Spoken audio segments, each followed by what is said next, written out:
For those of you who have not attended the annual gathering of the Unitarian Universalist General Assembly, it's quite an event, and it's hard to convey the energy and excitement and strongly held beliefs expressed by several thousand Unitarian Universalists during that event who have all gathered to learn and do the business of the Unitarian Universalist Association. It's really quite moving to see the unique congregational banners that participants bring to represent their congregations at General Assembly.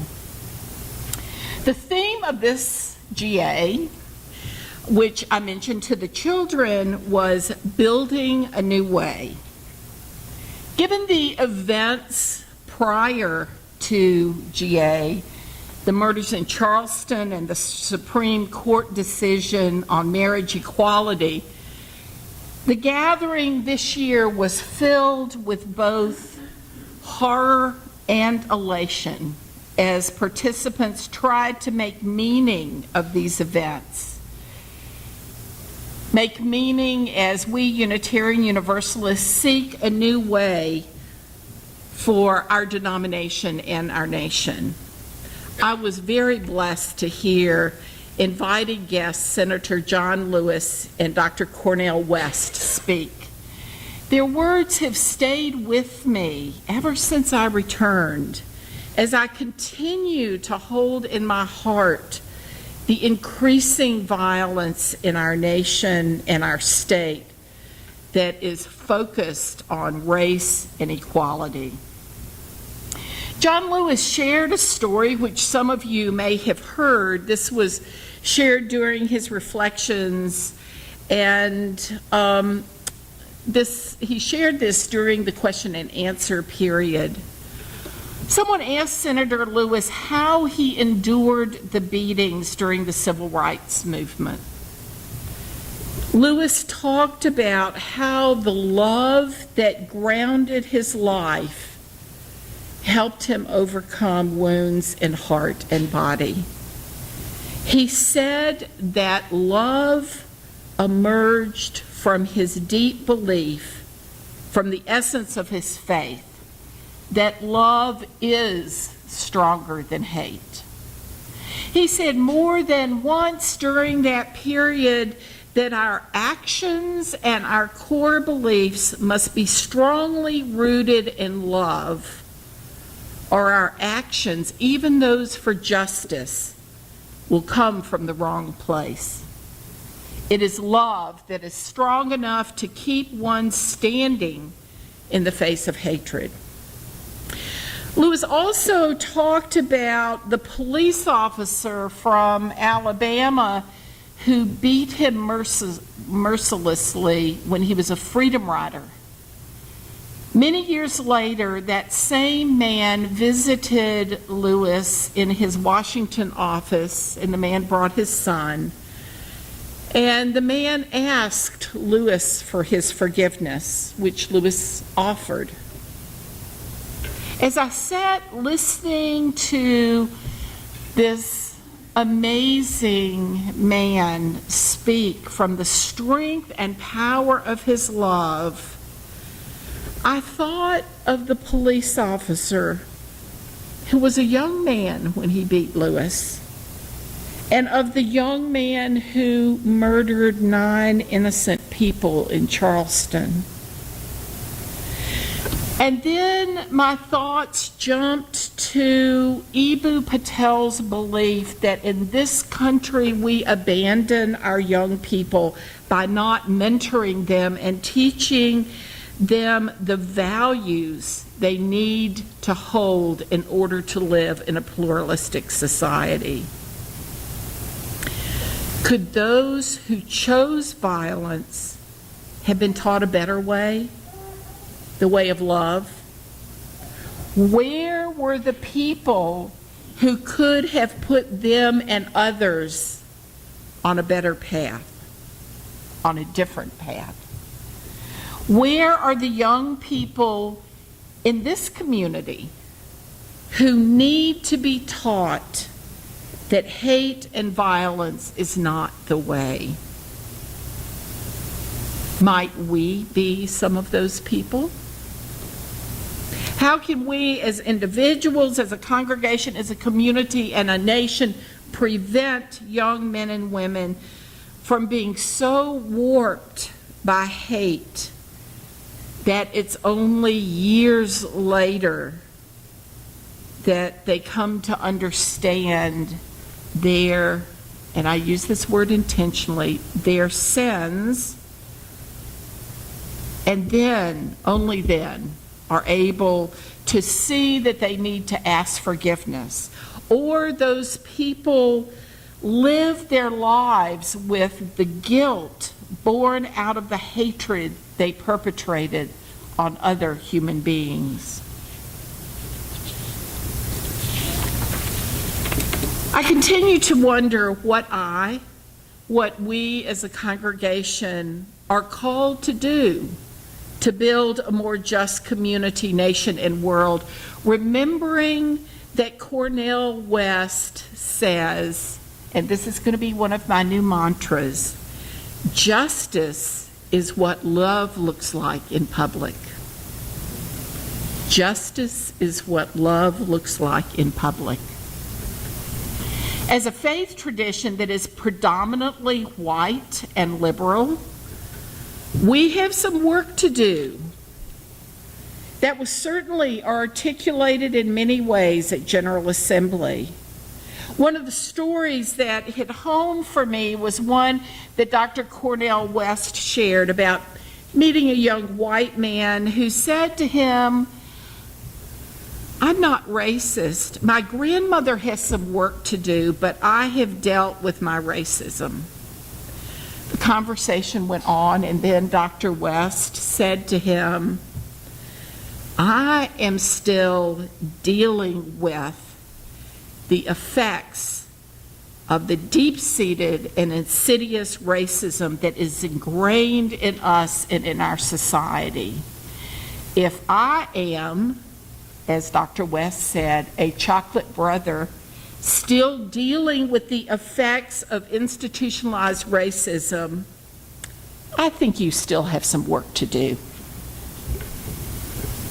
That comment stayed with me because I realize if we are to build a new way in our faith and in our nation, then there is much inner examination that will be required of us individually and as a faith.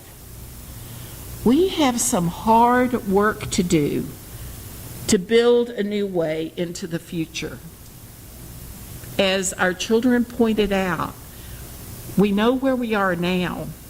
We've got to find our direction and our path.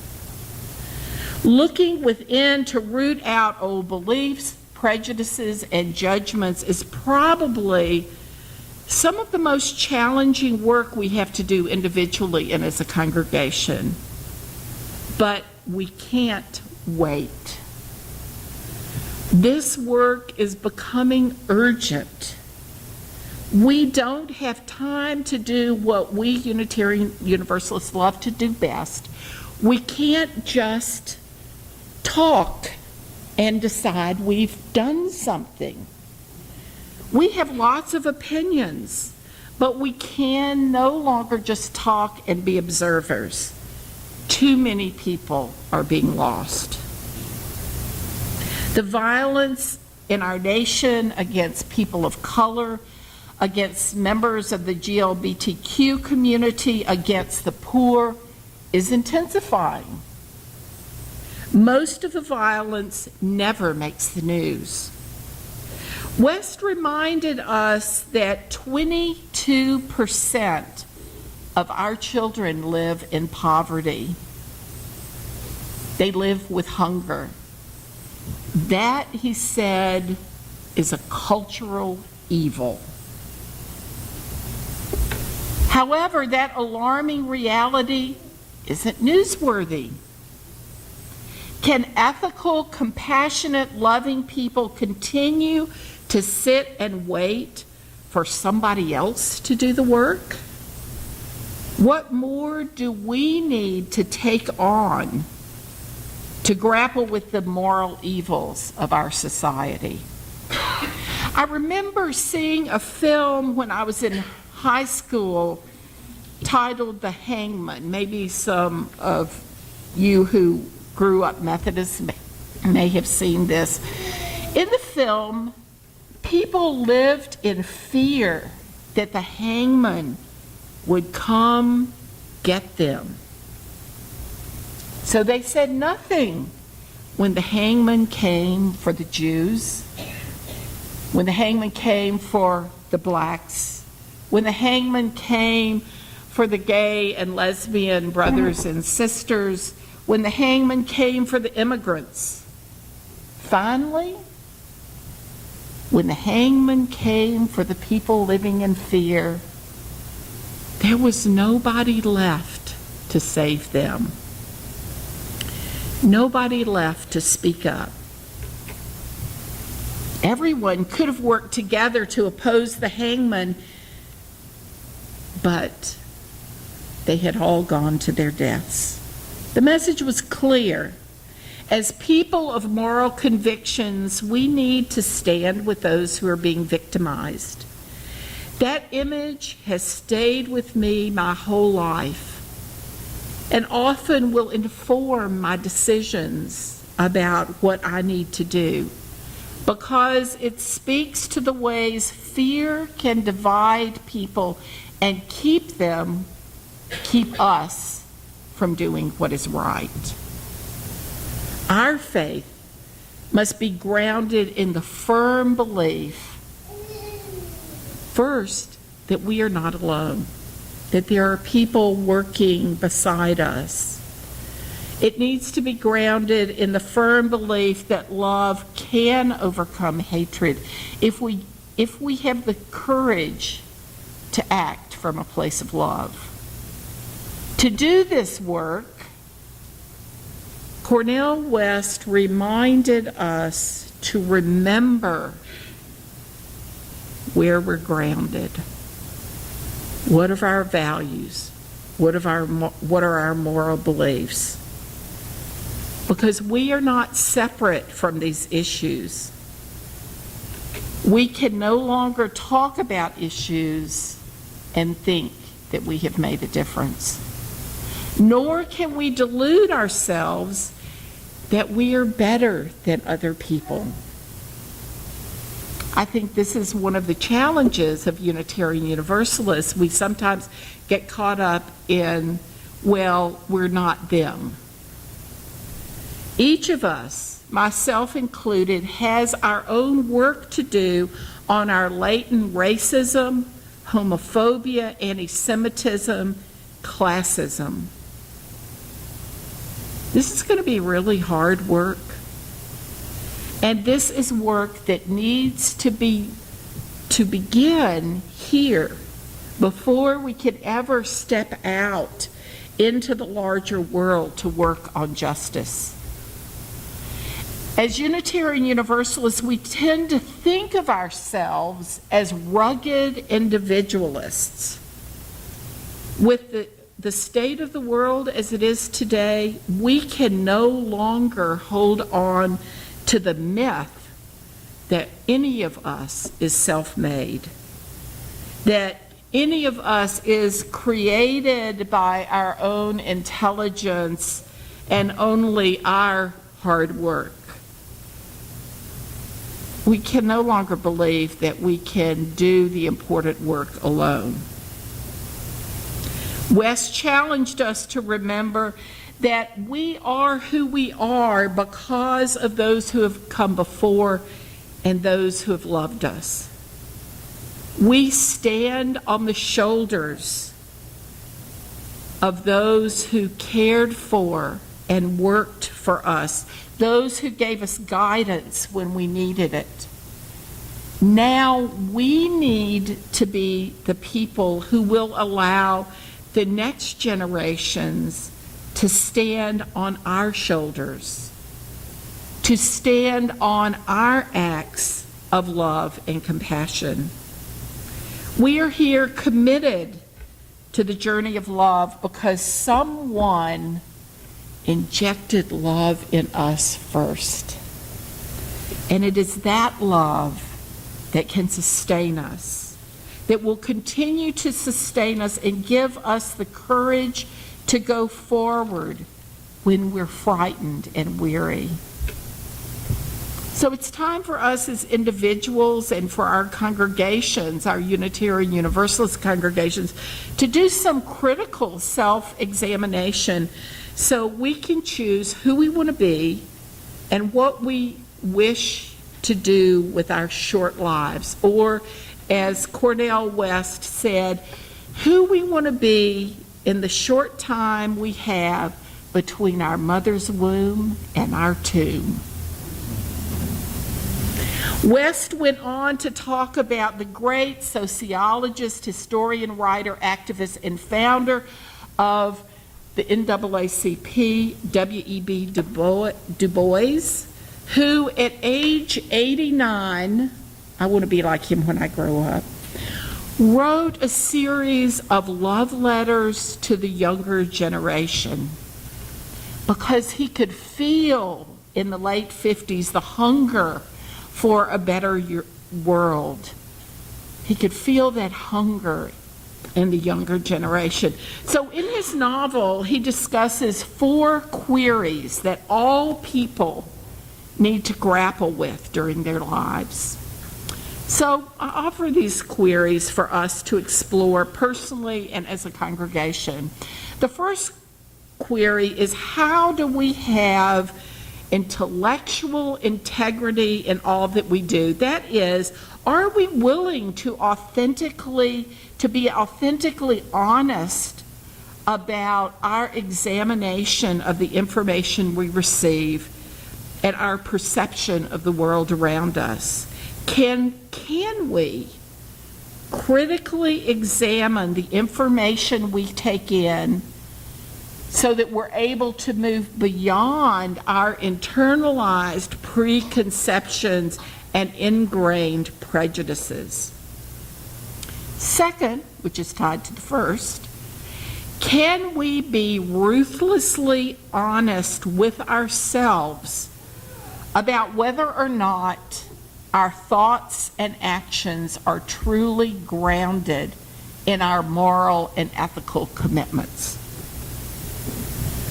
Third, this is a hard one for UUs. What does decency do in the face of insult? We often are afraid of people's reactions to what we believe. We too often shy away from sharing our beliefs out of fear of being rejected or causing controversy. But what does decency do in the face of insult? Fourth, how does virtue meet brute force? This is going to be an important one because I'm concerned that this may be an increasingly important question for us to answer in the days to come.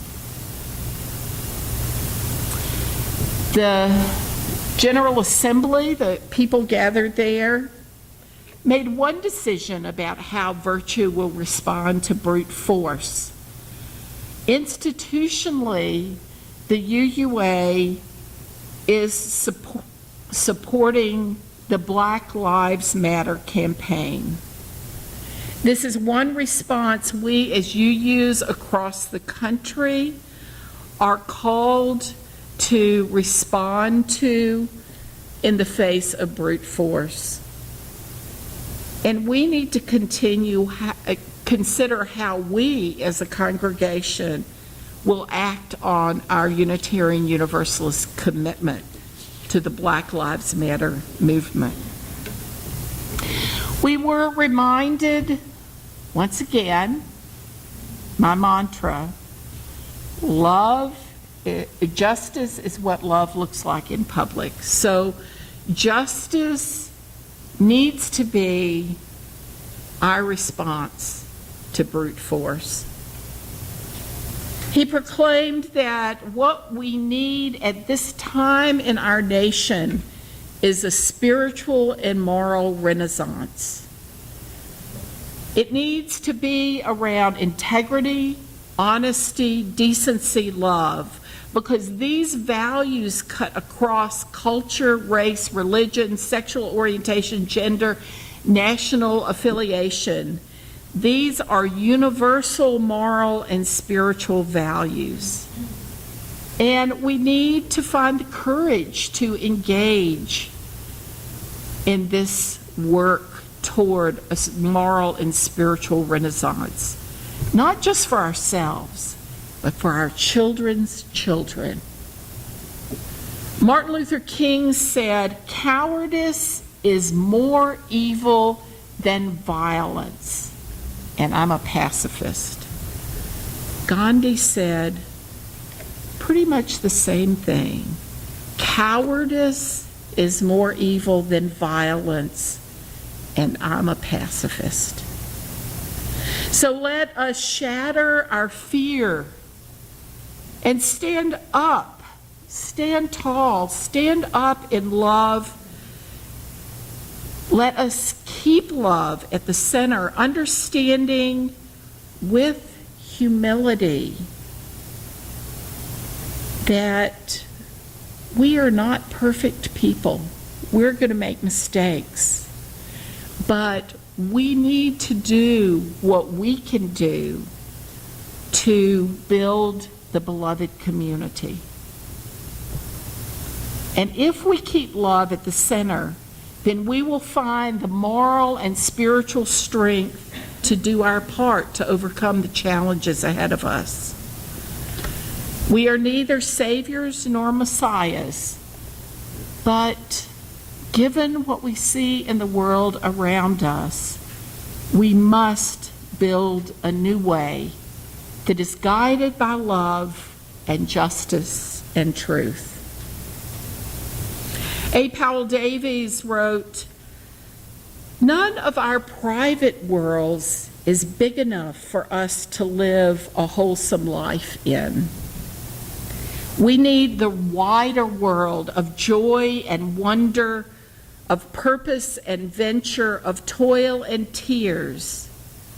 What we are, any of us, but strangers and sojourners forlornly wandering throughout the nighttime until we draw together and find the meaning of our lives in one another, dissolving our fears in each other's courage, making music together, and lighting torches to guide us through the dark. We belong together. Love is what we need, to love and to be loved. Let our hearts be open, and what we receive from others, let us give. For what is given still remains to bless the giver when the gift is love." Good morning. I'm going to turn this on. Okay. It is my honor today to speak with you about UUFC's plans for the future. I begin with a story of wisdom from Sacred Stories. This story was shared by Reverend Joseph Santos Lyons at the UUA's assembly this past June. Sacred stories sometimes challenge us to be more than we think we are. They can challenge us to move forward. This one is called Crossing the Red Sea. It is a Jewish story derived from Midrash. Midrash is a form of rabbinic literature. There are two types of Midrash, Midrash Agada and Midrash Halakha. Midrash Agada can best be described as a form of storytelling that explores ethics and values in biblical texts. Agada literally means story or telling in Hebrew. It can take any biblical word or verse and interpret it to answer a question or explain something in the text. The story goes like this. Moses and the Israelites are struggling to leave Egypt following the 10th plague. Pharaoh finally lets them go, but he changes his mind and sends his army to bring them back. The Egyptian army comes thundering toward them and eventually catches up with the Israelites just as they're arriving at the expanse of the Red Sea. Moses looks ahead. If they attempt to cross, they may drown. He looks behind. If they try to turn back, the army may capture or kill them. The Israelites cry out to Moses, "Why have you brought us out here to die?" Moses says to the people, "Don't worry, God will save us." God says to Moses, "Why are you talking about me? Tell the people to move. Lift your staff and part the waters." Moses, the leader of his people, is temporarily frozen before the choice. Perhaps he is thinking, "Yes, but which way should I tell them to move?" He does listen to God and raises his staff to part the sea, but nothing happens. So Moses prays to God again for help. God rebukes Moses. He says, "This is not the time for prayer or passively waiting on me." Meanwhile, the tribal leaders are arguing with each other about who should enter the sea first. No one wants to be that person. Nahshon emerges from the crowd. He looks around. Nahshon sees the people crying, the tribal leaders hesitating, Moses and God arguing, and decides to take the first step. He moves swiftly toward the turbulent waters and enters the sea. First his ankles are covered, and then his knees. Everyone stops arguing and turns to watch. He wades in up to his hip, and then his shoulders, and finally the water is up to his neck. He steps forward once more, and the water now covers his mouth and nostrils. He can't breathe. Just at that moment, Moses lifts his staff, and this time, and not a second before, the waters began to part. The Israelites follow Nahshon's courageous example, run into the parting waters, and join Nahshon on the other side of the sea. Now, you might be asking yourself, what does this have to do with strategic long-range planning? It does. It helps us to understand that someone has to be courageous and move into a future filled with hope. We as a congregation need to be like Nahshon. We can't remain static. We have to ensure our congregation grows and is here when our children's children are young adults. We have to be the agents of change. We need to be courageous and move forward. When we began our new journey last month, we took a step forward into the unknown waters. That step was begun in hope. The Greek translation of hope in this case means assurance. Our hope or assurance is to leave this fellowship a better place when we are no longer here. We are envisioning a future that is proactive, that will be a blessing for our children, their children, and the generations to come. The sacredness of the Israelites crossing the Red Sea was their story of courage as they moved into a future without slavery. It was about gaining the courage to step forward in hope. So today, I'm going to tell you about the beginning of our walk into the future. As I wrote in the Weekly Connection last week, a workshop was held on July 11th to dream and envision the future of this fellowship. The entire congregation was invited. With the help of our facilitator, Kathy Woodard, we were tasked with two things: rewrite our mission statement to make it clear and concise. We needed to know who we are and who we wanted to be. And using the 2008 vision, make it a living document accounting for the changes this fellowship has experienced, and come up with a new vision for 2025. No, not this year. 10 years hence. So here's what happened. Small groups met and tackled the issue of a mission statement. Instead of the 6 to 8 lines of our current mission statement, we were able to say who we are in one sentence.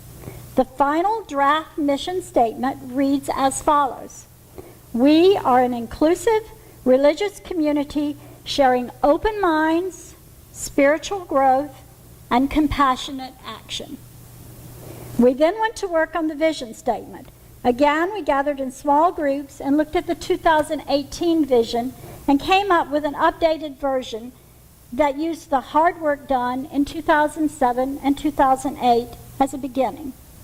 The final draft version reads, the UUFC will be a vibrantly diverse, welcoming, and caring religious community that fosters spiritual and intellectual growth for all ages.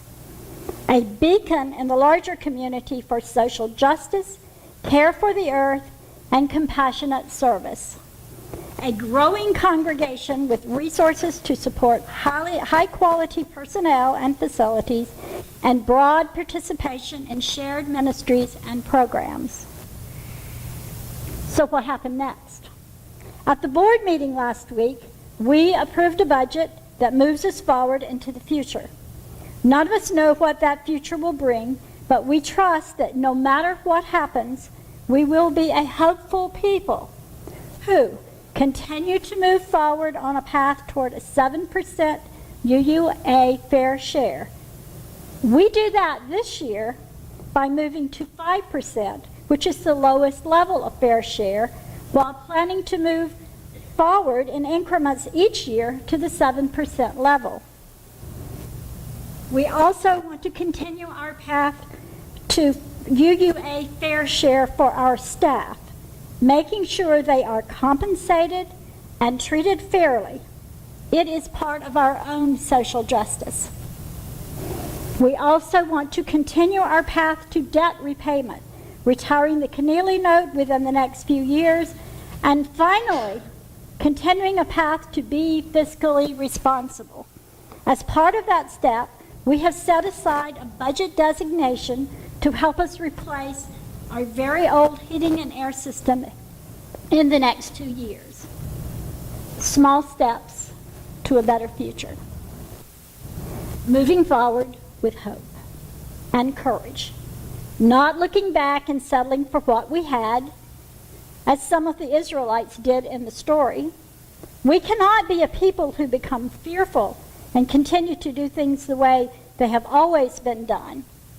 We cannot be like those Israelites who were so afraid that they began to think that living in slavery was better than moving into the unknown. The Unitarian Universalist Fellowship of Clemson has a long history of following its dreams. A dream that goes back 61 years. In just 30 years, this fellowship grew from 12 original members to over 70 people. With hard work and a dream in their hearts, they bought land, built a building, and added an extension. Just think what we can do in the future if we have the courage to dream like them. Our next step is to meet again on Saturday, August 8th from 9 to 12 and plan how we will implement these dreams. All of you are invited to be a part of this process, and I encourage every one of you to attend if you can. Then we will, as a board, continue to revisit this living document throughout the next 10 years, tracking our progress, making adjustments if needed. We may not know what the final dream will look like, but we will have that roadmap to lead the way. As the sacred story goes, the Israelites followed Nishan's courageous example, ran into the parting sea, and joined Nishan on the other side. It is time we began to we began to part the waters and move to the other side, where we can grow this fellowship and be that inclusive religious community sharing open minds, spiritual growth, and compassionate action. This week I began to think about what I was going to, as I was beginning to think about what I was going to say today, I looked up and I saw my silver stocking hanger on the mantle. I got it the Christmas after my husband died. It just said, it has the simple word, hope. I guess then I was looking for a little hope. So that Christmas, I didn't put it away. 8 years later, it is still in my living area. So when I begin a new day, it is there to remind me of what is most needed in this world, hope. We all want it, and we need it if we are to go out and try to make a difference. In Carolyn McDade's beautiful hymn, Come Sing a Song with Me, one verse says, come, dream a dream with me. Come, dream a dream with me. Come, dream a dream with me, that I may know your mind, and I'll give you hope when hope is hard to find. And I'll bring a song of love and a rose in the wintertime. Let us begin to dream so that we can make sure that our dreams of hope are there for future generations. Let us move forward with courage and hope, one step at a time. Thank you.